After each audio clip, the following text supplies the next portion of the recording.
You know, it's not often we have two big speculation cycles going on at once, but here we are.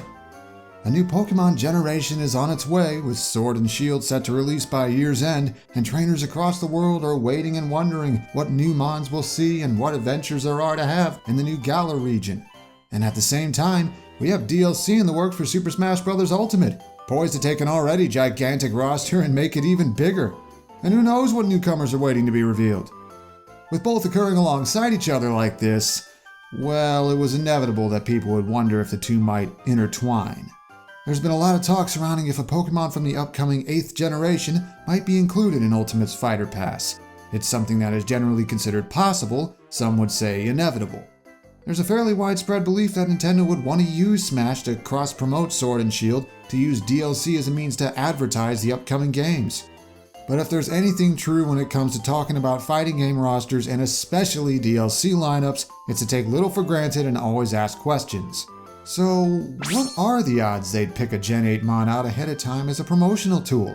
What can we learn from past Smash games and their Earlybird content that could give us a better idea of what to expect? Let's take a look.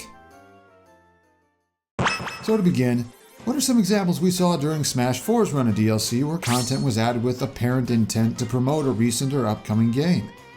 Well, right around the release of Splatoon, we got a pair of Inkling-themed Meat Gunner costumes, given for free if you had a copy of the game, and eventually made available for purchase separately a month later. Buying the pack also gave you an Inkling trophy. Meanwhile, in September, a free update celebrated Super Mario Maker's launch with a very unique stage that changes its layout every time you play it. I know, you're probably thinking, wait, aren't you forgetting something really important? We'll double back to that in a bit. There's some other stuff I want to cover first.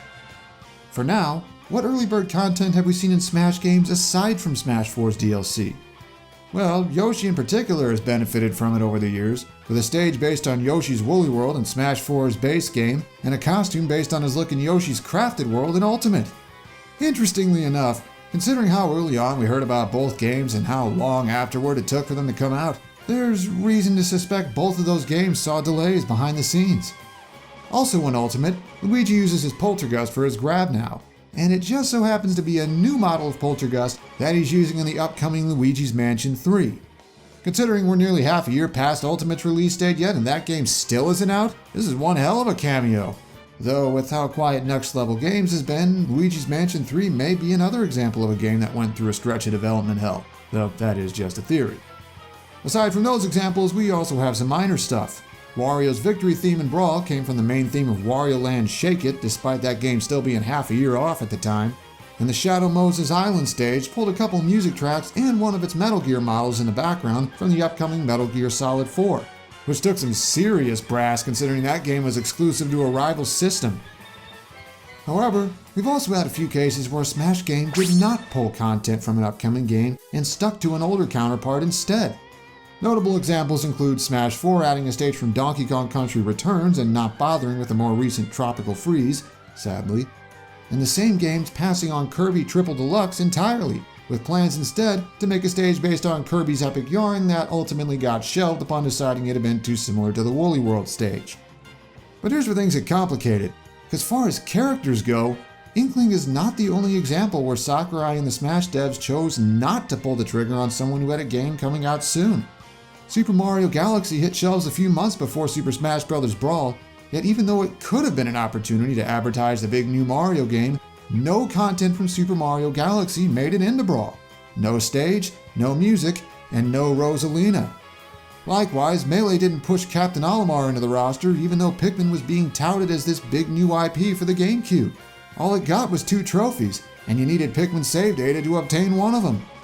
Even Ultimate is no stranger to this, with Rex and Springman relegated to the sidelines so far, despite coming from what was a big upcoming game and big upcoming series at the time of development. There's one other character I also want to take a look at. Someone who gets attributed to being a promotional pick, but the full story is a bit different. Most of you know the gist of how Roy got into Melee, how he was one of several clone characters created to pad out the roster because the cast they had was on the thin side and there wasn't enough time to make another fully unique newcomer. But there are details about how he got in that have been overlooked and kinda misconstrued. While hearsay says he must have been chosen to promote his then upcoming game in Japan, Truth is, he only got a chance to begin with because they looked around a second time midway through Melee's development out of necessity, and had they not done that, Roy would never have been an option. Not only that, but the whole got in before his game was out thing wasn't supposed to happen that way. As Sakurai explained a while back, Fire Emblem The Binding Blade was originally planned to be out a while before Melee, but it suffered a delay late in development that pushed it back. And that delay actually had a much bigger effect than you might think. You see, entire parts of Roy's character and personality were changed and rewritten during that delay, and the team developing Melee didn't have enough spare time to account for it and adjust things on their end. The loud and hot-blooded and aggressive figure you may imagine him as because of Melee isn't who Roy is at all in his home series. He's actually more intelligent and well-spoken, formally educated in military tactics but with little hands-on experience actually leading an army. Something that gets exposed in his game when he's thrown into a position he's not ready for and has to figure it out along the way. Melee actually ended up depicting Roy inaccurately because its developers were relying on concept notes that got changed at a point too late for them to adjust for. And this contrast between Melee Roy and Canon Roy is something Sakurai has expressed regret over. In fact, ever since then, it seems like he's gone out of his way not to repeat this situation again, avoiding characters whose games are still in development who would have run the risk of the same thing happening.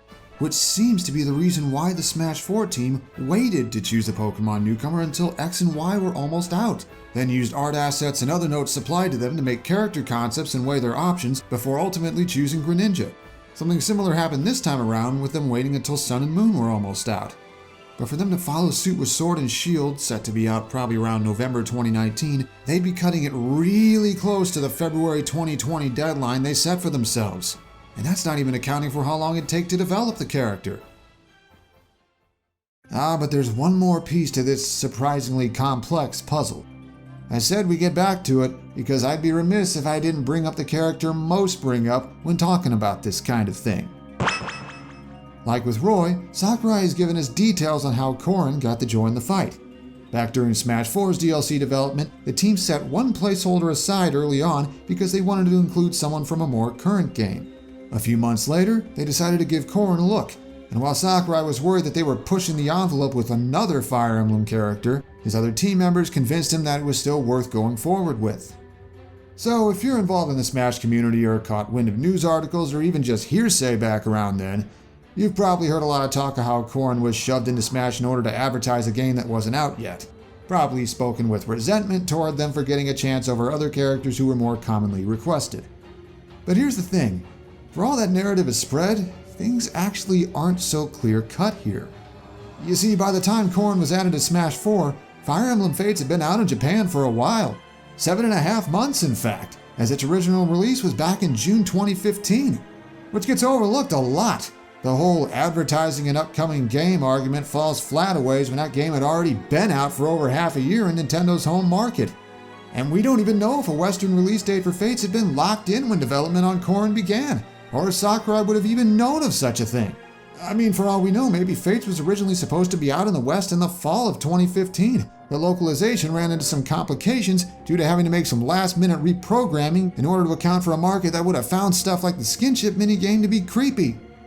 But that's not all that went on here, because based on when placeholder files for Corrin were added to Smash 4's data, we can infer development on them started the latest of any of Smash 4's DLC characters, sometime between mid-April and mid-June 2015, which tells us two things.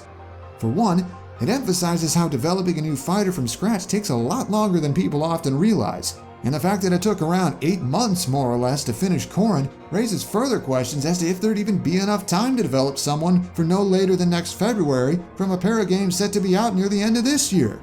But it's that time frame of April to June that is especially interesting, because as you remember, Fire Emblem Fates released in Japan in June of that year. This means the Smash team started developing Corrin at a point where Fates was either almost done with its own development or had already gone gold. In other words, a point where no sudden changes could happen anymore the way they did with Roy in Melee.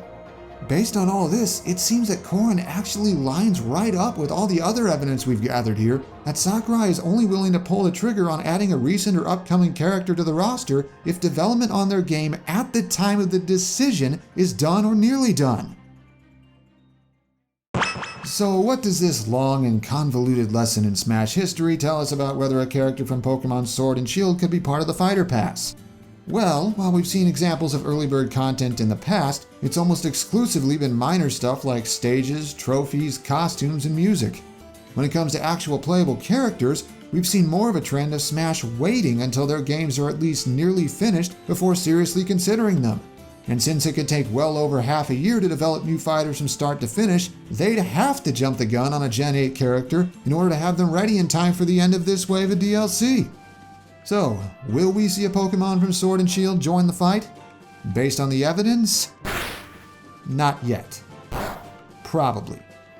Unless a major shift in design philosophy happened behind the scenes in the past few months, there simply isn't enough time for Sakurai and his team to be able to wait until all the details are set in stone like usual and still have enough breathing room to finish in time.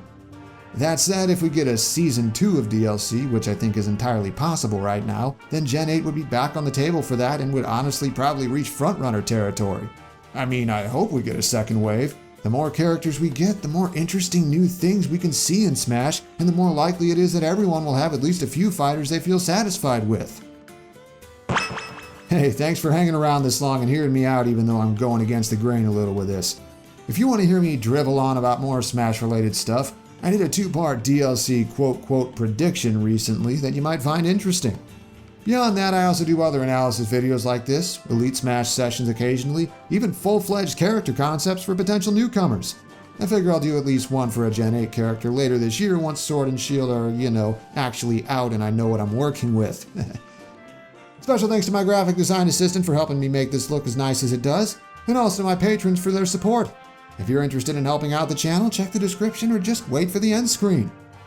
And so, until next time, we wait for more stuff to talk about, Smash, Pokemon, or otherwise.